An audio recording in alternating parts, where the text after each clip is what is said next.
चलिए, असेसमेंट था ना।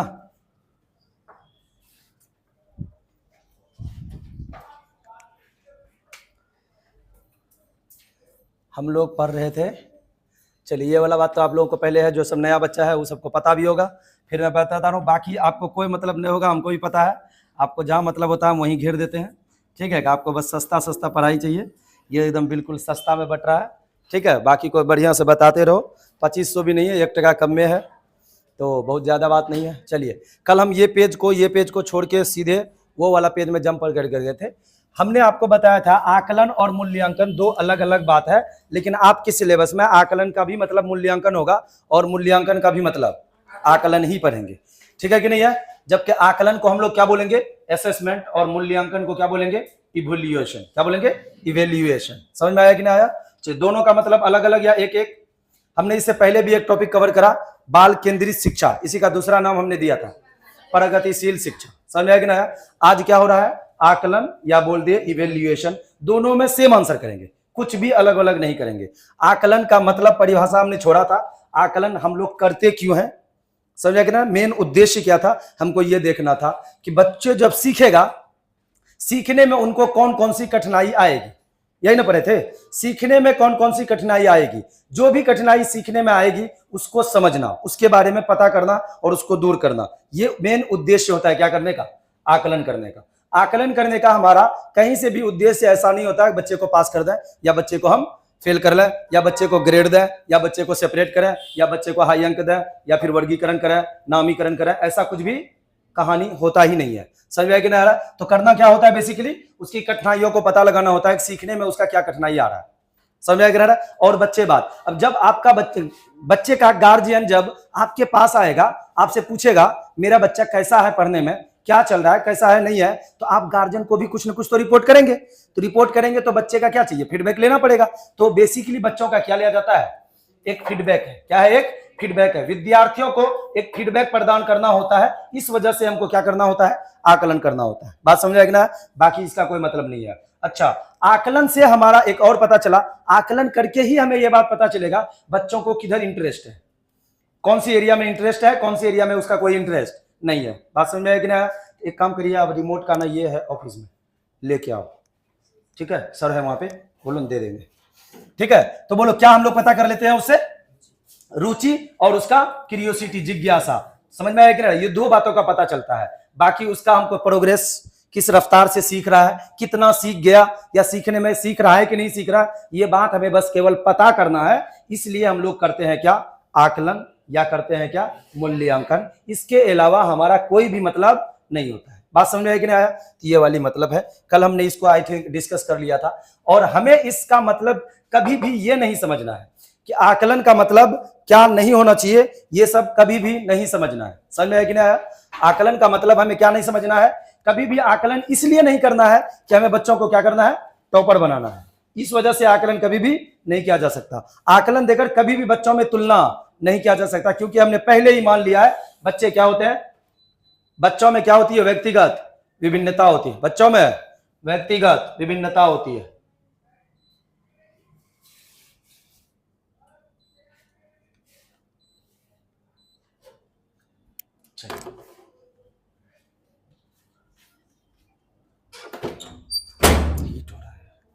रहने दो, आओ।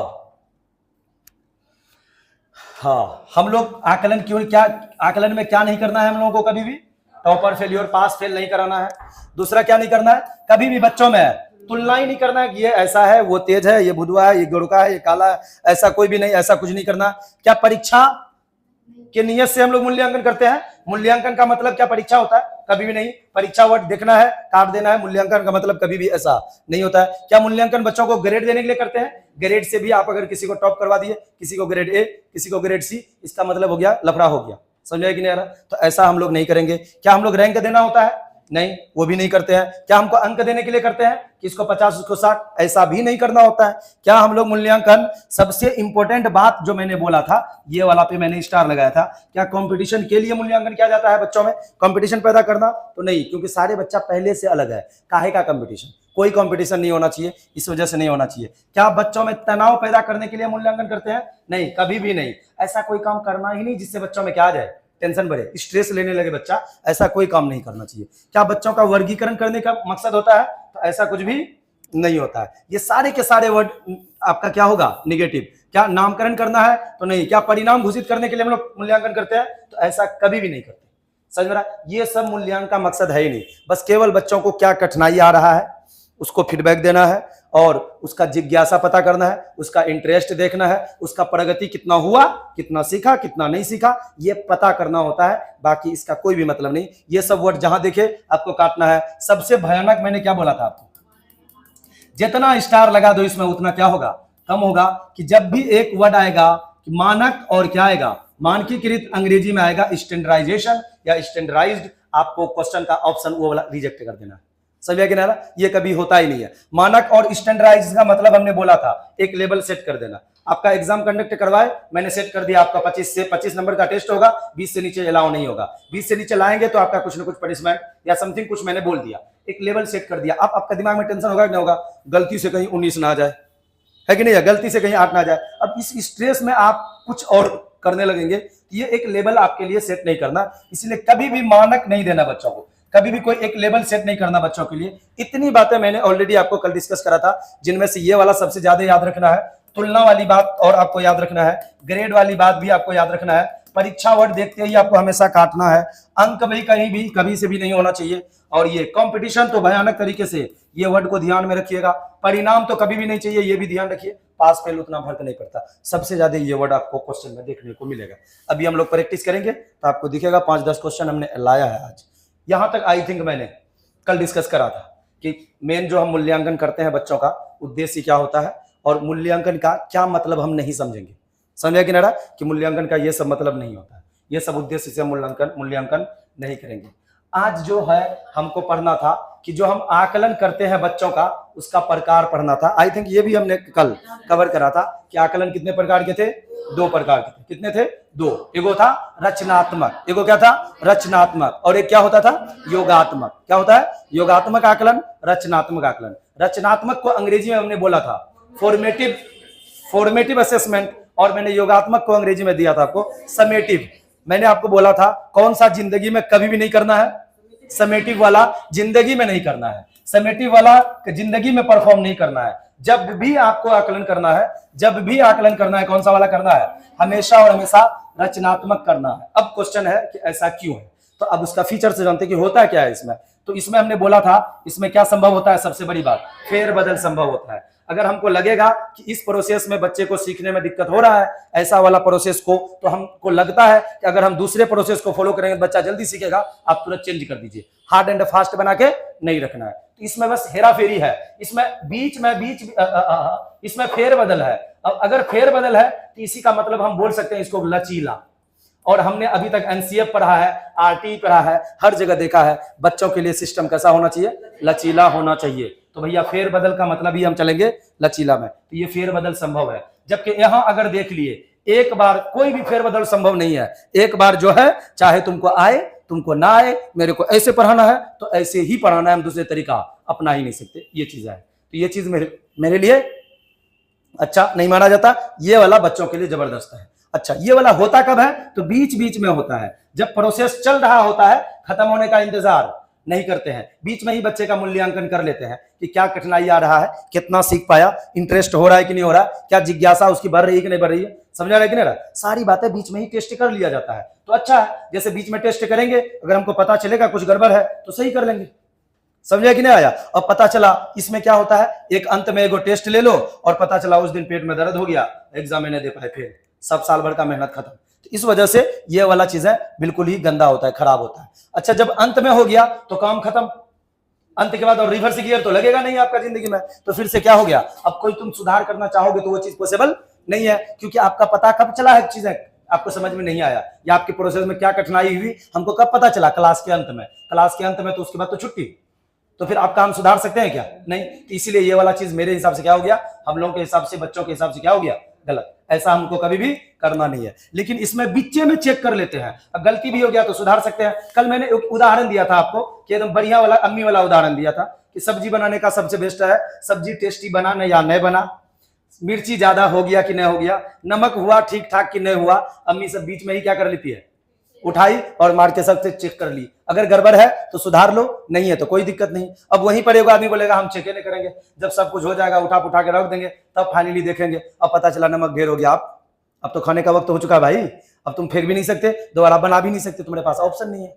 इसीलिए हमें ऑलवेज एंड ऑलवेज कौन सा करना है, रचनात्मक करना है। कौन सा नहीं करना है, योगात्मक नहीं करना है। रचनात्मक का मतलब लचीला है कि नहीं है, फेरबदल हो सकता है कि नहीं। रचनात्मक का मतलब फेरबदल हो सकता है। कब यह होता है, बीच में। कब होता है, ये प्रोसेस के दौरान ही हो जाता है। यह चीज अच्छा है। क्या इसमें सुधार संभव है, या ऑफ कोर्स सुधार संभव है। क्या बोलो ये जो योगात्मक है क्या ये लचीला है, नहीं यार, कोई लचीला नहीं होता है। क्या ये बीच में होता है, नहीं, लास्ट में होता है। और लास्ट में होने वाला चीज में कभी भी सुधार नहीं किया जा सकता। बात समझ में आ रहा है। आप अभी एक को टेस्ट मत लगाओ, सीधे जाके सीटेट का पेपर में बैठ जाना, वो तो अंतिम घड़ी था ना।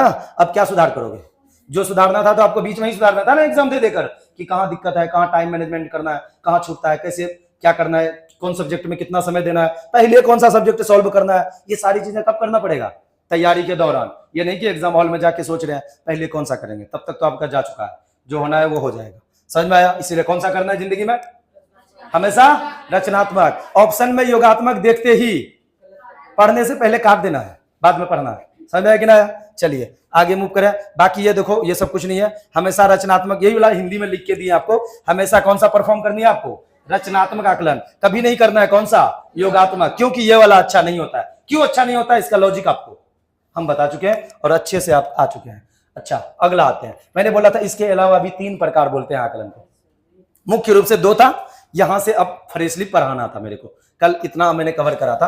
तो चलिए आज था आकलन के अन्य 3 प्रकार। 3 टाइप का आकलन को बोला जाता है। देखो इसमें बहुत ज्यादा ये है तो थोड़ा सा देख लेना। या देखो क्या लिखा है, सिखाने लग हो चुका है, ये आकार नहीं देना यहाँ पे, सीखने के लिए आकलन। क्या ये, सीखने, यहाँ पे वर्ड देखो क्या है, के लिए, सीखने के लिए आकलन। यहाँ पे भी आकार हटा देना, यहाँ के भी है सीखने का आकलन, के लिए नहीं है, केवल का है। और यहाँ पे अगर देखो तो ये भी आकार यहां से हटा देना, सीखने के रूप में, के रूप में आकलन। 3 टाइप एक ऐसे है, बट तीनों टाइप नहीं है। आपका वही वाला टाइप है जो अभी मैंने 2 पढ़ के रखा है, एगो रचनात्मक और एगो योगात्मक। तो भैया ये जो रहेगा ना, सीखने के लिए, अंग्रेजी में याद करना हो सकता है दिक्कत हो जाए। अगर अंग्रेजी में आपका फॉर लगा रहे, असेसमेंट फॉर लर्निंग, समझ में आया कि ना, इसका मतलब ही होता है रचनात्मक आकलन। कौन सा होता है, ये जो सीखने के लिए आकलन होता है, इसका दूसरा मतलब आप सोच लो ये कौन सा वाला है, अपना रचनात्मक है। तो बाकी दिमाग लगाने की कोई जरूरत है, लचीला है, बीच में होता है और उसमें सुधार संभव है। पता चल गया कि नहीं, पता चल गया, काम खत्म। इसमें बच्चों को मेन उद्देश्य होता है सिखाना। इसमें मेन उद्देश्य क्या होता है, लिखा गया छात्रों को सिखाना उद्देश्य होता है। मेन उद्देश्य क्या है, बच्चों को सिखाना, और बच्चों को सिखाना ही मतलब है तो फॉर्मेटिव असेसमेंट। योगात्मक में तो कोई चांस ही नहीं है कुछ भी करने का, उसमें आप कुछ अच्छा खास सिखा नहीं सकते। अच्छा ये वाला बीच बीच में ही होता है, देखो बीच बीच में होता है, तभी तो हमने बोल दिया कि ये दूसरा नाम इसका सोच लो, जब भी आ जाए सीखने के लिए आकलन, तुम दिमाग में लगाना सीखने के लिए है, या अंग्रेजी में देख लो कि अगर असेसमेंट फॉर लर्निंग है तो सोच लो ये कौन सा टाइप है, अपना रचनात्मक ही है। इसका दूसरा नाम रचनात्मक आकलन। और रचनात्मक जैसे ही बोल दिया, बाकी पॉइंट पढ़ने की कोई जरूरत है ही नहीं। अगला है क्या, सीखने का आकलन, यानी असेसमेंट ऑफ लर्निंग। यहां देखो क्या है, ऑफ, यहां क्या है, फॉर, यहां है के लिए, यहां है खाली का, यहां लिए हट गया।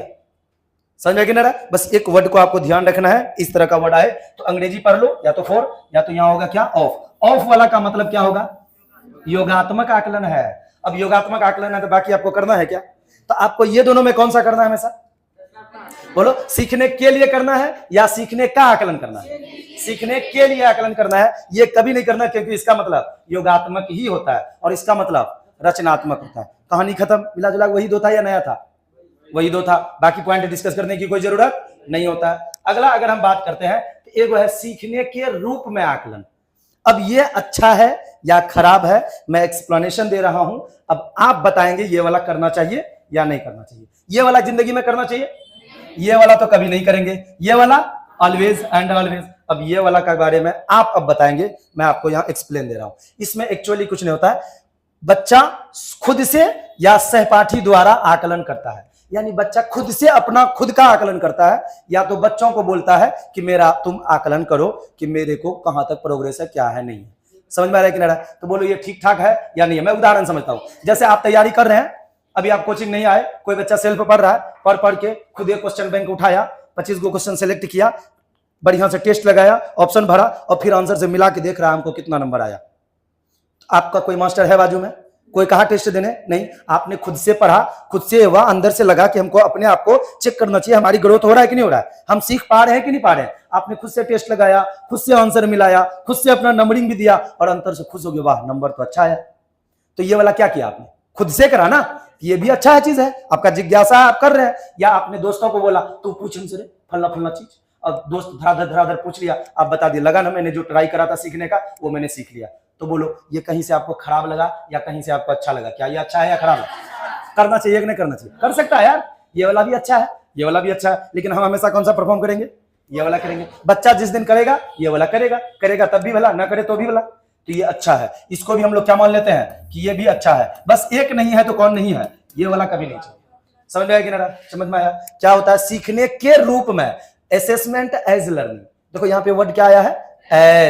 एज आ जाए तो यानी खुद से सीखो या सहपाठी को बोलो वो आकलन कर लेगा। खुद से खुद का आकलन या दोस्त को बोलो वो आकलन कर लेगा। क्या दोस्त का भागीदारी है कि नहीं है सीखने में?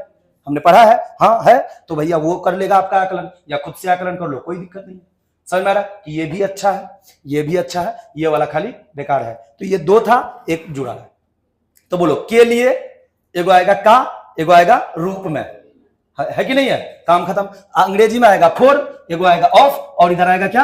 एज। काम खत्म। तो जब के लिए आ जाए तो रचनात्मक है, का आ जाए तो आपका योगात्मक है, इसके बारे में सोचना ही नहीं है। और के रूप में आ जाएगा, ये खुद से आकलन करना है, ये भी अच्छा है, कर सकते हैं, कोई दिक्कत नहीं। तो ऑप्शन में अगर ये तीनों देखे, बोलेगा कौन सा संभव नहीं है, कौन सा नहीं करना चाहिए, कौन सा टिक लगाएंगे? इन तीनों में कौन सा नहीं करना चाहिए? योगात्मक। कौन सा करना चाहिए? एक चुनो, एक करना, एक इन तीनों में एक कौन सा कर सकते हैं? तो यही वाला करेंगे। क्या ये नहीं कर सकते हैं? दो गो ऑप्शन टिक लगाने का आ गया तो वो भी कर सकते हैं, ये भी कर सकते हैं, लेकिन ये जिंदगी में नहीं करना, कभी नहीं करना। बोले कोई दिक्कत है? तो आपका टॉपिक आई थिंक यहीं पे खत्म हो जाएगा। चलिए आगे देखते हैं अगर कुछ होगा तो। अच्छा, अब एक बात बोला गया है, आकलन की जो होता है ना नेचर होता है, प्रकृति है। आकलन का प्रकृति कैसा होना चाहिए? ठीक है, आकलन में देखो हमने पहले ही बोला था, शुरू में कल ही बोला दिया था, आकलन सिर्फ बच्चों का या मास्टर के लिए भी? दोनों का होना चाहिए, नहीं होना चाहिए? क्योंकि बच्चा का आकलन का तो प्रोग्रेस पता करोगे, प्रोग्रेस करवाने के लिए मास्टर के पास है कि नहीं है, कैसा है नहीं है, इस चीज का भी करने के लिए आपको क्या करना पड़ेगा? मास्टर का आकलन होना चाहिए। मास्टर का ग्रेडिंग नहीं करेंगे, विभिन्नता नहीं करेंगे, बस ये देखेंगे वो बच्चे को जो सिखाएगा क्या उसके पास सिखाने का भी टेक्निक्स है क्या नहीं, वो ग्रोथ करवा रहा है कि नहीं बना, कैसे करवाएगा, क्या क्या विधि है उसके पास अवेलेबल, कैसी है नहीं है। तो मास्टर का भी होना चाहिए और बच्चा का भी होना चाहिए, दोनों का होना चाहिए। वही चीज यहाँ पे नोट लगा हुआ है, वही चीज यहाँ पे नोट लगा के दिया है। आकलन छात्र एवं शिक्षक दोनों के लिए क्या है भैया? दोनों के लिए जरूरी है। ये बात कल से याद है। अच्छा, अब बोला जाए तो लास्ट पॉइंट अगर देख सकते हैं, आकलन की प्रकृति कैसा होना चाहिए, तो दो बस याद रहना चाहिए। अपना आकलन कैसा होना चाहिए? प्रगतिशील। अरे अपना शिक्षा ही कैसा है? प्रगतिशील शिक्षा या बाल केंद्रित, यही ना पढ़े हैं। तो आकलन भी कैसा होना चाहिए? प्रगतिशील। शिक्षा ही प्रगतिशील है तो मूल्यांकन भी प्रगतिशील होना चाहिए। अब प्रगतिशील का मतलब समझाना पड़ेगा, या प्रगतिशील शिक्षा का मतलब हम लोग पढ़ रखे हैं। बस सारे पॉइंट उसी पॉइंट ऑफ व्यू से आकलन को रखना है, काम खत्म। तो अपने को बस एक वर्ड याद रखिएगा, कैसा चाहिए अपने को आकलन? प्रगतिशील, या चुपचाप अंग्रेजी में याद रखो प्रोग्रेसिव। कैसा चाहिए? प्रोग्रेसिव। अच्छा, और कैसा होना चाहिए? प्रामाणिक। यानी आप जो करने जा रहे हो, वो आपका एकदम बिल्कुल ऑथेंटिक है, सही है। जैसे हम तुमको इन्फॉर्मेशन दे रहे हैं, हमें ये होना चाहिए ना कि कुछ भी इन्फॉर्मेशन दे दें आके, या पहले हम लोग प्रमाण कर लें कि भैया जो भी सिखाने जा रहे हैं बच्चों को ये 110% क्या है? सही है, करेक्ट इन्फॉर्मेशन है, तभी ना आपको दे, या कुछ भी टाइप करे और आके पढ़ा दे। ऐसा कर सकते हैं क्या? नहीं। इसीलिए आकलन में दो बातें जरूरी है। एक तो आपका कैसा होना चाहिए? प्रगतिशील, और जो भी आप करने जा रहे हैं वो बिल्कुल क्या होना चाहिए? ऑथेंटिक, प्रामाणिक होना चाहिए। समझ में आया कि नहीं? तो प्रामाणिक वर्ड याद रखिए, या अंग्रेजी में आप क्या याद रखिएगा? ऑथेंटिक। ये सब आपको नहीं पढ़ना है, ये सब आपको समझ में आ जाएगा, कोई दिक्कत नहीं, ये सब आपको पढ़ने की कोई जरूरत है ही नहीं। तो बोलो अपना आकलन का नेचर प्रगतिशील और कैसा? ऑथेंटिक। कैसा? ऑथेंटिक। क्या आकलन मास्टर और बच्चा दोनों के लिए होगा? दोनों के लिए होगा। आकलन का मेन उद्देश्य क्या होता है? सीखने में आने वाली कठिनाई का पता लगाना, बच्चों को फीडबैक देना, उसका इंटरेस्ट पता करना, उसका जिज्ञासा पता करना, अरे उसका कितना प्रोग्रेस हो रहा है, किस रेट से प्रोग्रेस हो रहा है, प्रोग्रेस हुआ कि नहीं हुआ, समझ में आ गया ना? केवल इतना पता करने के लिए हम लोग करते हैं क्या, असेसमेंट या इवेल्युएशन। समझ में आ रहा है कि ना?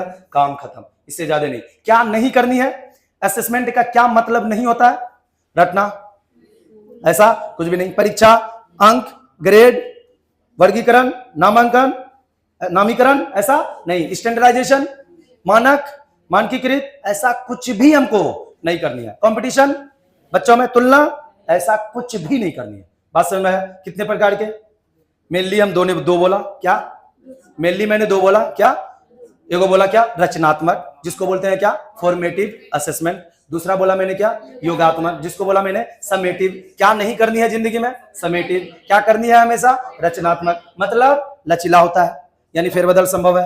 अरे बोलो भाई, पहले याद कर लो, लिख लेना, टाइम है मेरे पास, ठीक है। कैसा है, फेरबदल संभव है। कब होता है ये वाला रचनात्मक, कब होता है, प्रोसेस के दौरान। प्रोसेस के दौरान, बीच में ही हो जाता है। अब बीच में हो गया तो बोलो गलती हो गया, सुधारा जा सकता है कि नहीं, क्योंकि काम बीच में सुधार सकते हैं, यस, यानी कि इसमें सुधार संभव है। अच्छा, इसमें क्या लचीला है, नहीं है, हार्ड एंड फास्ट रूल है। और कब होता है, अंत में। अब जो चीजें अंत में होता है उसका कभी भी सुधार नहीं किया जा सकता, इसमें सुधार पॉसिबल नहीं है। अच्छा, फिर ऐसे अगर बोले जनरली तो तीन बोला, एगो बोला सीखने के लिए आकलन, एगो सीखने का आकलन, और एगो सीखने के रूप में आकलन। और सीखने के लिए आ जाए तो इसका मतलब है रचनात्मक असेसमेंट, और सीखने का आ जाए इसका मतलब है योगात्मक, और सीखने के रूप में आ जाए बच्चा स्वयं आकलन या दोस्तों के द्वारा आकलन। ये भी सही है, वो भी सही है, बीच वाला गलत है, काम खत्म। उसके बाद आपका जो नेचर है, आपका जो आकलन का नेचर है वो कैसा होना चाहिए, प्रगतिशील, और कैसा होना चाहिए, ऑथेंटिक। कैसा होना चाहिए, ऑथेंटिक, खत्म कहानी। आकलन मूल्यांकन में इससे ज्यादा कुछ भी नहीं। सबसे ज्यादा अगर किसी पॉइंट को ध्यान दीजिएगा क्वेश्चन बनाते टाइम, तो आप इन बातों को ध्यान दीजिएगा। ये वाला चार्ट कभी भी नहीं भूलिएगा, ये सब दिमाग में रहेगा, क्वेश्चन बनेगा। अगर नहीं रहेगा तो क्वेश्चन नहीं बनेगा। लिखना है पॉइंट को। लास्ट वाला छूट गया था, जो ये वाला लिखा था, ये वाला कहां लिखा है, हेडिंग लगा फिर से, आकलन के अन्य तीन प्रकार। लिख लो यहां तक, आकलन के अन्य तीन प्रकार। अब यहां से पॉइंट करके लिखिए, ऐसे ही तीन कर लीजिएगा। ऐसे यहां देखो तीन लिखे हो ना रे, इसी तीन में ऐसे तीर बनाओ, यहां से तीर लेके यहां आ जाओ, और एगो तीर यहीं पे लगा दो, और एक तीर को यहां से यहां ले जाओ, और तीनों को अलग अलग ऐसे लिख दो, और तीनों में 3 पॉइंट मेंशन कर दो, खत्म। ज्यादा कंटेंट लिखो मत, मेन पॉइंट लिखो, सबको सब बात समझ में आता है। फिर ये आपको एज ये कलरफुल नोट्स, आपको डायग्रामेटिक नोट्स, आपको नोट्स दिया ही जाएगा, फिर आपको उतना दिक्कत लेने की क्या जरूरत है। मुद्दे की बात लिखिए, मुद्दे की बात को हाईलाइटर करके रखिए। जिस दिन मैं आपका नोट्स चेक करूंगा और अगर हाईलाइट किया हुआ वर्ड्स हमको नहीं मिला, कलर किया वाला नोटबुक नहीं मिला, तो उस दिन फिर आपको मैं डांटूंगा, जबकि डांटना अलाउ नहीं है। समझ में है कि नहीं है? तो फिर उस दिन आपको हम डांट देंगे। तो इस बात का आप ध्यान रखिएगा कि जहां जहां हम हाईलाइट करने बोलते हैं, वर्ड हाईलाइट करिए, पेज खोलिए, वो वर्ड पढ़िए, पेज पलटा दीजिए, खत्म। रोबोट की तरह रिवीजन होना चाहिए। एक बार नजरों से गुजरा, इस रिवीजन कंप्लीट, फटाफट जल्दी से बनाइए। तो भैया आकलन सीखने या सिखाने हो चुका है, थोड़ा सीखने के लिए आकलन मतलब रचनात्मक आकलन, सीखने का आकलन मतलब योगात्मक आकलन, सीखने के रूप में आकलन मतलब स्वयं का आकलन या दोस्तों द्वारा आकलन। खत्म, टॉपिक ही खत्म, और कुछ पढ़ना ही नहीं है। हमको रचनात्मक पता चल गया, इसी का नाम रचनात्मक, इसी का मतलब योगात्मक, बाकी कुछ डील करने की जरूरत है ही नहीं। ये दोनों ऑलरेडी डील किए हुए हैं। बस तीसरा पॉइंट मेरे को लिखना था, ये दोनों लिखना था क्या, कुछ भी नहीं लिखना यार, क्योंकि ये दोनों पहले लिखे हुए हैं हम लोग। बस ये तीसरा पॉइंट कर लो, छात्र स्वयं का या सहपाठी द्वारा आकलन किया जाता है। स्वयं ने सेल्फ, खुद। इतना तो हिंदी आ जाना चाहिए तुम लोगों को। देखो देखो देखो, ये सब मत लिखना रे, ये सब मत लिखना रे तुम लोग। ये ठो लिख दो, इसी का मतलब ये होता है पहले पढ़े है। तुम ये वाला लिख दो, इसी का मतलब ये होता है पहले पढ़े। समझ कि ना? बस केवल यहाँ पे एक पॉइंट यहाँ में, ज्यादा नहीं लिखना है नोट्स में, और नंबर आ जाएगा। अब बस इसके बाद एक लाइन और लिखो, काम खत्म। ये नोट लिखना चाहिए क्या? तुम देखो ऐसे कर दो, देखो ये इतना ठो लिखने के लिए हम एक काम कर सकते हैं, यहाँ पे इस वाले जो नंबर है ना, इसमें ऐसे टिक लगा दो। ई वाला हमेशा सही होता है, और ई वाला कभी नहीं करना है। ई एक बार लगा दो, ये सही है, गलत नहीं है वो भी, ये भी सही है, ये भी सही है। ये वाला तो कभी भी करना ही नहीं है, काम खत्म। हो गया कि नहीं हो गया? टिक लगा दो, एगो को काट दो, ये कर दो। अब काटने का मतलब ये मत सोचना ये लिखे है तो गलत है, सही है। ये वाला टाइप बच्चों के सामने परफॉर्म नहीं करनी है, बच्चों के लिए परफॉर्म नहीं करनी है, काम खत्म। चले आगे बढ़े, हो गया भाई साहब? बोलो।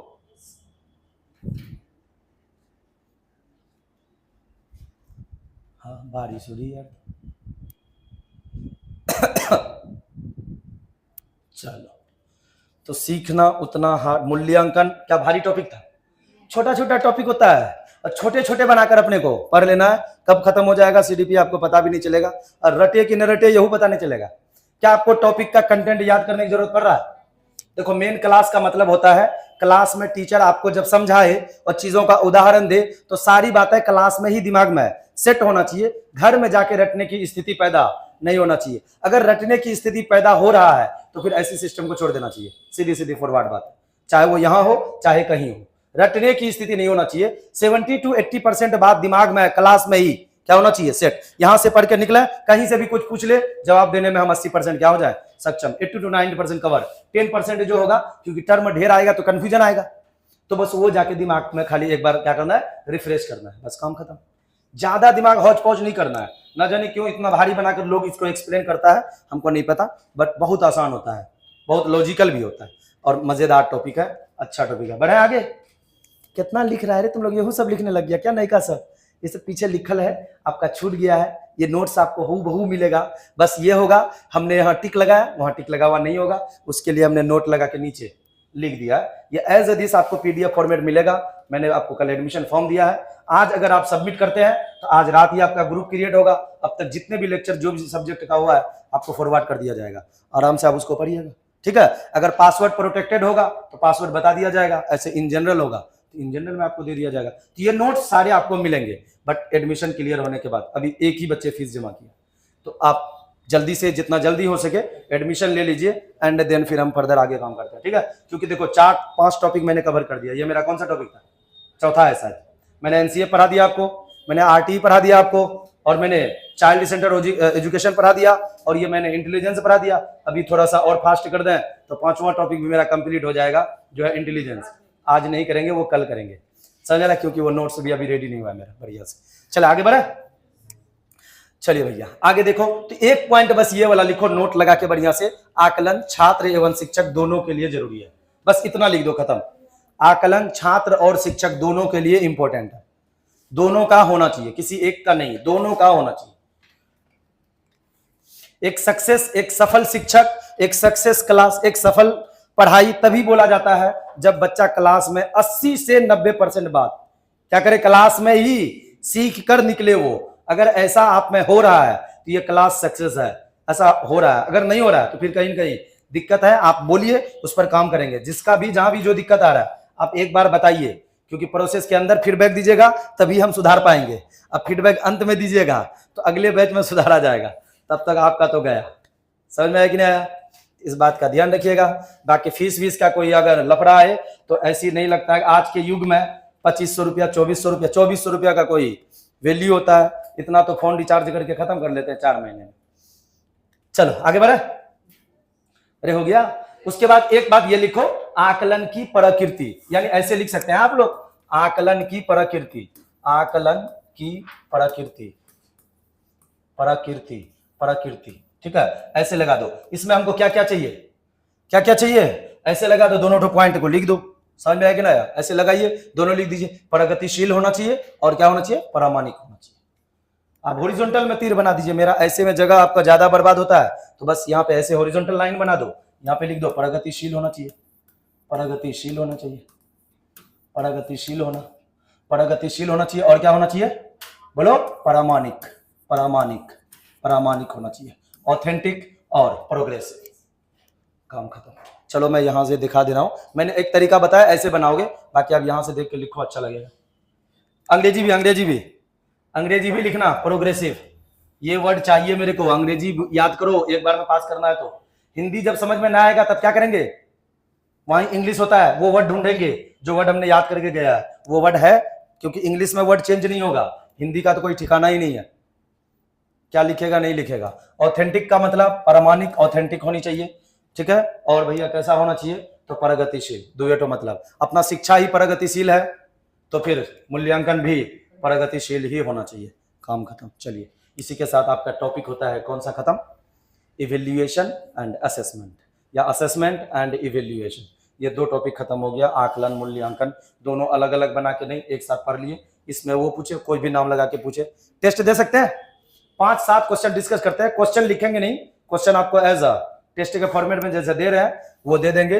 अभी ये 5-7 क्वेश्चन मैंने इसमें लिया है, और छोटा सा टॉपिक था तो क्वेश्चन ऐड कर दिया, और एक क्वेश्चन बनाते हैं। हो गया ना, इधर हो गया ना 2 पॉइंट कंप्लीट। आइए जरा सा 1-2 क्वेश्चन करते हैं, उसके बाद देखते हैं। चलिए बोलिए, पहला क्वेश्चन का खाली जवाब दो। देखो एकदम कुछ मत करो, कॉपी बंद करो, बस बोलो। ठीक है, देखो क्या बोला, निम्नलिखित में से कौन सा आकलन कार्य के बीच में किया जाता है। ये देखो, कार्य के बीच में देखो कौन सा करा जाता है, कितना आसान क्वेश्चन होता है। और कब कार्य के अंत में किया जाता है, ये तो लल्लू वाला क्वेश्चन है। ये अब जवाब दे बढ़िया से सोच के, बढ़िया से सोचो, बढ़िया से जवाब दो, एकदम बढ़िया से आपको समझ में आ जाएगा। निम्नलिखित में से कौन सा विद्यार्थी के सीखने के लिए मूल्यांकन का उदाहरण है। कौन सा मूल्यांकन का उदाहरण है, देखो क्या लिखा है। देखो, अंतिम में परीक्षा, अंतिम में परीक्षा क्या चाहिए, ये तो योगात्मक वाला बात कर रहा है, काट दो यार। अगला बोल रहा है, पूर्व ज्ञान की जांच के लिए कक्षा के आरंभ में एक प्रश्नोत्तर एवं विचार मंथन सत्र। चलो देखते हैं, अभी काटते नहीं है। देखो, देश भर के छात्रों की तुलना करने के लिए प्रयुक्त मानकीकृत, देखो मैंने बोला था मानक या मानकीकृत आ जाए, या यहाँ पे एगो वर्ड और मिल चुका है, तुलना। ऐसा कभी भी ऑप्शन में नहीं करना है, आपका ऑप्शन नहीं होगा। किसी परियोजना के आरंभ में विद्यार्थियों में दिया जाने वाला एक निर्देश, जिसमें बताया जाता है कि एक निश्चित ग्रेड है, देखो क्या मिला, ग्रेड प्राप्त करने के लिए उन्हें क्या करना चाहिए। क्या ग्रेड ऑप्शन चलेगा, नहीं चलेगा, ऑप्शन रिजेक्ट। हमको नहीं पता था ये सही होगा कि नहीं होगा, पहले रिजेक्शन तो कर लेते हैं, अपने आप बाय डिफॉल्ट आंसर बचेगा तो अपने को लगेगा। देखो क्या लिखा है, पूर्व ज्ञान की जांच के लिए कक्षा के आरंभ में एक प्रश्नोत्तर विचार मंथन करना। मतलब आप अभी जो आए हो, मैं ये टॉपिक पढ़ाने जा रहा हूं, पहले मैं कुछ आपसे पूछ लूं ताकि पता चले कि इस टॉपिक के बारे में आपको पहले से कुछ आता भी है या नहीं है। आता है तो थोड़ा वहां से शुरुआत मारेंगे, नहीं आएगा और थोड़ा बेसिक में जाके स्टार्ट करेंगे। समझ में ना, तो बस ये करना चाहिए, हाँ, क्योंकि ये जरूरी है मूल्यांकन में। तो ऑप्शन बी इनमें से क्या हो जाता है, करेक्ट। अगला वाला बात देखोगे तो ये आपको पता चलेगा, ये ऑप्शन बढ़िया से देखो तो समझ में आ जाएगा। मूल्यांकन की प्रकृति, खाली जगह होनी चाहिए। मूल्यांकन का कार्य, खाली जगह होना चाहिए। पहले तो बोला है मूल्यांकन की प्रकृति, नेचर, अभी पढ़े नेचर में क्या पढ़े थे, कैसा होना चाहिए था, नेचर कैसा होना चाहिए मूल्यांकन, अभी पढ़े हैं, प्रोग्रेसिव, प्रगतिशील, और कैसा, ऑथेंटिक, 2 ही वर्ड पढ़े थे ना। अच्छा, ऑप्शन पढ़ते हैं। ऑप्शन में देख लो भैया, एक जगह क्या लिखा है, प्रगतिशील लिखा है, यहां देखो मानक लिखा है। क्या मानक चलेगा, अच्छा यहाँ पे गतिशील है, लेकिन यहाँ क्या है, क्या ये ऑप्शन अलाउ है, तो मानकीकृत देखकर हम ऑप्शन काट देंगे। अच्छा, इसमें देखते हैं गतिशील है, ये वाला प्रमाणिक है, हाँ ये दो तो चाहिए। तो भैया प्रकृति कैसा चाहिए, गतिशील, और मूल्यांकन कार्य कैसा, प्रमाणिक, ये है। और एक प्रगतिशील का, ये दूसरा क्वेश्चन है भाई साहब, इधर है वस्तुनिष्ठ और क्या है, प्रमाणिक। देखो प्रमाणिक तो बोला था, क्या वस्तुनिष्ठ टाइप का चाहिए, ऑब्जेक्टिव नहीं, ऐसा नहीं चाहिए, ये वाला भी नहीं चलेगा। वस्तुनिष्ठ, मानकीकृत ऑप्शन देखकर ही हम काट देंगे।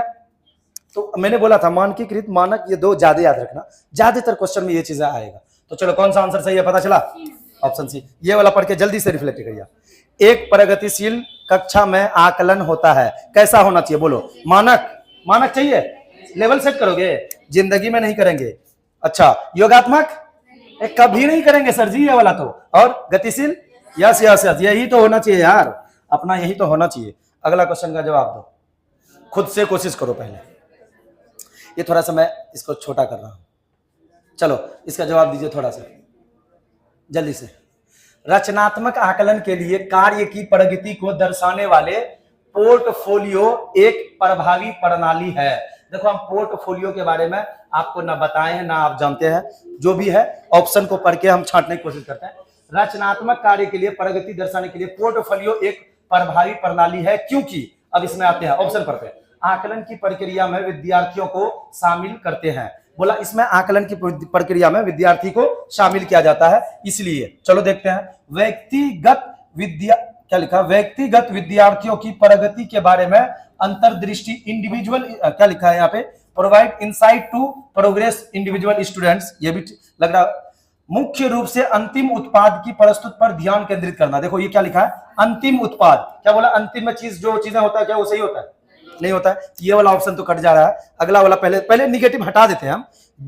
वो विद्यार्थी अधिगम के मूर्त साक्ष्य प्रस्तुत करते हैं। यस, मूर्त पहले तो वही करते हैं जो दिखे, मूर्त को ही सपोर्ट करना है। मूव भी करने कहां से बोला है, मूर्त से अमूर्त पढ़े है ना, ज्ञान से अज्ञान की तरफ, ऐसे वाला। तो ये वाला भी ऑप्शन आपका चलने लायक है। बच्चों को शामिल करना अच्छी बात है, करो करो। और उसके बारे में क्या लिखा, इंडिविजुअल स्टूडेंट अंतर्दृष्टि प्रदान करना। ये देखो क्या लिखा है, व्यक्तिगत विद्यार्थियों की प्रगति के बारे में अंतर्दृष्टि उत्पन्न करना। Provide insight to the progress of individual. अलग अलग बच्चों के अंदर में कितना ज्ञान है, कैसा है, ये लेवल अलग अलग तरीके से पता करना, इसमें कोई दिक्कत नहीं, यही तो मेन करना है। तो ये वाला भी आपका ऑप्शन है, ये वाला भी है, ये वाला भी है। ऑप्शन देख लो, 1 2 3 का लिखा है। चलो ए 1 2 4 1 2 4 ऑप्शन ए ही जा रहा है कि नहीं है? तो ये वाला है, देखिए ज्यादातर भी होता है। अगला ये वाला देखो, जल्दी से बोलो, ये वाला देखकर बोलो। अच्छा, 2 क्वेश्चन है, पहले आप पहला वाला बोलिए, मैं इधर वाला ढक रहा हूं। बोलिए कौन सा होना चाहिए? मूल्यांकन किस उद्देश्य से नहीं किया जाना चाहिए? किस उद्देश्य से नहीं किया जाना चाहिए? देखो किससे नहीं, नहीं वर्ड बोला है, इस नहीं को देखो, नहीं किया जाना चाहिए। बच्चों की तैयारी के स्तर का पता लगाने के लिए, तैयारी का लेवल पता करना होता है मूल्यांकन में। ऐसा कभी भी नहीं करते हैं, कोई तैयारी का लेवल पता नहीं करना होता है। शिक्षण अधिगम पर मनन करने तथा उसमें संशोधन करने के लिए। यह शिक्षण अधिगम यानी सीखने में क्या दिक्कत आ रही है और उसमें क्या संशोधन करेंगे, ये तो ठीक ठाक लग रहा है, देखेंगे बाद में। अगला देखो, बच्चों में डर एवं सीखने का तनाव पैदा करने के लिए, डर और तनाव पैदा करना है। बच्चों नहीं बोल, अरे रे रे रे नहीं बोला है। अच्छा, ये नहीं तो नहीं होना चाहिए ना। अच्छा, तैयारी का स्तर पता लगाने के लिए, बट उससे ज्यादा ये वाला दिख रहा है क्या, डर एवं तनाव पैदा करने वाला। ई वाला तो बिल्कुल भी नहीं चाहिए हमको, और नहीं में लगाया तो हम तो नंबर 1 में पहले यही लगाएंगे। समझ में आया कि नहीं आ रहा? अगला वाला देखो, किस प्रकार की कक्षा में शिक्षक अपनी शिक्षण पद्धति तथा आकलन विधियों को अलग अलग शिक्षार्थियों की आवश्यकताओं के अनुरूप अपनाता है? देखो भैया, किस प्रकार की कक्षा में शिक्षक अपनी शिक्षण पद्धति तथा आकलन विधियों को अलग अलग शिक्षार्थियों की आवश्यकताओं के अनुरूप अपनाता है? देखो भैया, व्यवहारवादी कक्षा या शिक्षक केंद्रित। शिक्षक केंद्रित अपना सिस्टम है क्या? नहीं है, ये तो होगा नहीं। प्रगतिशील कक्षा और एक है परीक्षा केंद्रित। ये भी परीक्षा केंद्रित दुनिया में कुछ बोला है क्या? नहीं।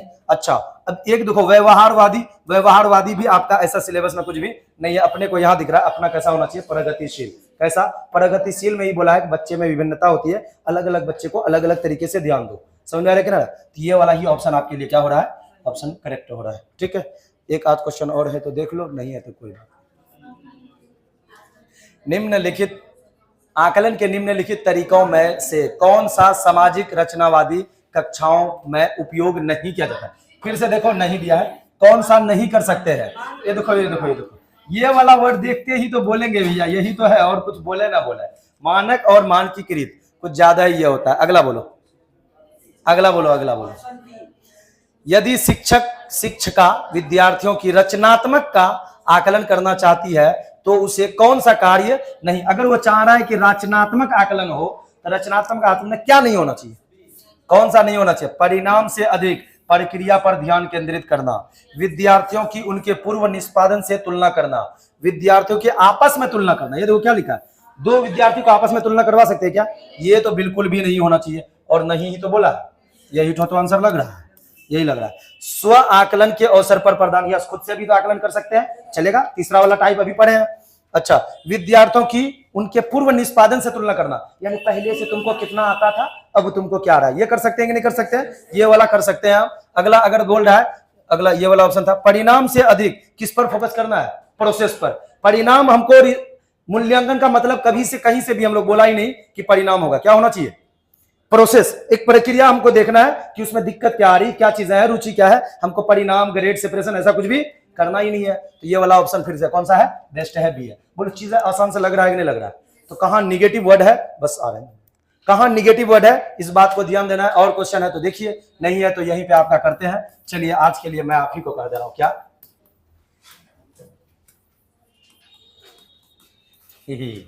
खत्म टॉपिक। चलिए मिलते हैं हम लोग कल के क्लास में। कल पढ़ेंगे हम लोग बुद्धि, इंटेलिजेंस, कल का टॉपिक होगा। तो क्लास व्लास नहीं छोड़िए। जो भी दोस्त ये सब प्लान ये कर रहा है, अभी कुछ दोस्त आपका ऐसा होगा प्लान कर रहा है कि जाएंगे 2 दिन बाद, 4 दिन बाद, कहीं ऐसा ना हो कि जब तक वो पहुंचे और तब तक CDPA खत्म। समझ में आ रहा है कि नहीं आ रहा? और आपको भी एडमिशन लेने में क्या करना है, देर करेंगे तो घाटा किसको होगा, हमको। टाइम आपका खत्म हो रहा है ऑलरेडी, 2 महीने में से कितना दिन जा चुका है आपका, आज कौन सा तारीख है, 6 दिन खत्म हो चुका है। 6 दिन में हमने 5 टॉपिक पढ़ा दिया आपको, पर डे 1 टॉपिक पढ़ेंगे। इस रफ्तार में अगर आपने साथ दिया, ऐसे ही चलता रहा, ज्यादा लंबा समय नहीं लगेगा। बहुत छोटा सा टॉपिक होता है, हमको तो बहुत छोटा लग रहा है, अब ये चीजें तो बहुत आसानी से खत्म हो जाएगा। तो थोड़ा सा आप भागने के लिए क्या तैयार हो, खत्म कहाँ किया है, ये तो मास्टर से पहले हम ही भाग, अब तुम लोग को लास्ट में भेजेंगे, पहले इधर भेजेंगे, ठीक है। तो ये वाली वीडियो को थोड़ा सा रोक दीजिए, बीच में पॉज वाला ऑप्शन होगा, पॉज कर